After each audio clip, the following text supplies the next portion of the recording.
السلام علیکم ورحمۃ اللہ وبرکاتہ۔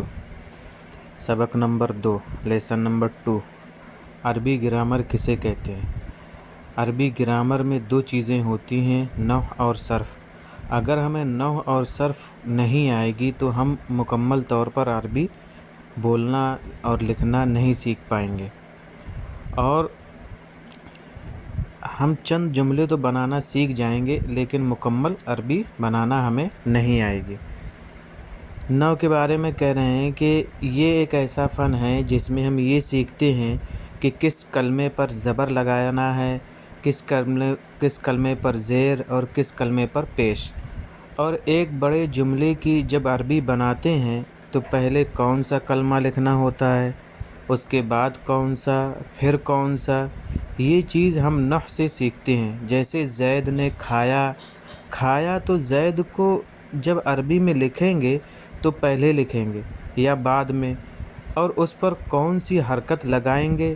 کھانے کی عربی الطعام ہے، لکھیں گے تو اس پر کون سی حرکت لگائیں گے، زبر لگائیں گے یا زیر لگائیں گے یا پیش لگائیں گے، یہ چیز ہم کو نحو بتائے گی۔ صرف یہ ایک ایسا فن ہے جس میں ہم ایک ہی کلمے میں کچھ الفاظ بڑھاتے یا گھٹاتے ہیں، پھر اس سے ایک نیا لفظ بناتے ہیں جس کے اپنے الگ معنی ہوتے ہیں۔ جیسے شربا، اس کے معنی ہیں اس نے پیا۔ اب اسی سے ہم کو دوسرا جملہ بنانا ہو، مثلاً وہ پیتا ہے یا تم سب پیو، تم سب مت پیو، یہ سب چیز ہم صرف سے سیکھیں گے۔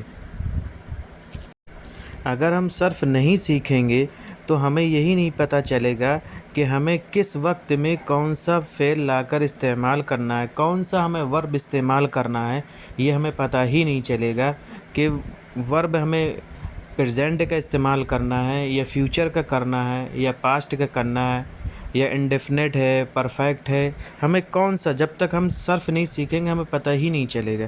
اسی طریقے سے نحو کا ہے تو نحو میں ہم جب تک نحو حاصل نہیں کریں گے تو ہمیں یہی پتہ نہیں چلے گا کہ ہمیں زیر کہاں لگانا ہے، زبر کہاں لگانا ہے، پیش کہاں لگانا ہے۔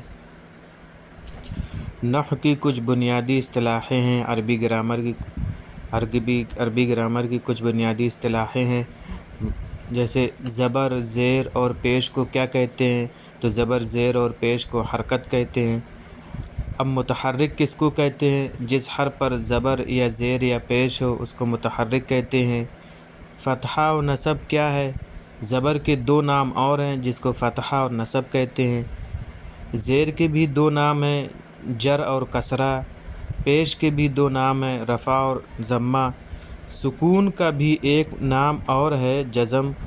جس حرف پر زبر ہوگا اسے مفتوح یا منصوب کہیں گے، جس حرف پر زیر ہوگا اسے مکسور یا مجرور کہیں گے، جس حرف پر پیش ہوگا اسے مضموم یا مرفوع کہیں گے، جس حرف پر جزم ہو اسے مجزوم یا ساکن کہیں گے، جس حرف پر تشدید ہو اسے مشدد کہیں گے، جس لفظ سے کوئی ایک حالت یا کوئی ایک چیز معلوم ہو اسے واحد یا مفرد کہیں گے، جس لفظ سے دو حالت یا دو چیزیں معلوم ہوں اس لفظ کو تثنیہ یا مثنیٰ کہیں گے، جس لفظ سے دو سے زیادہ حالت یا دو سے زیادہ چیزیں معلوم ہوں اسے جمع کہیں گے۔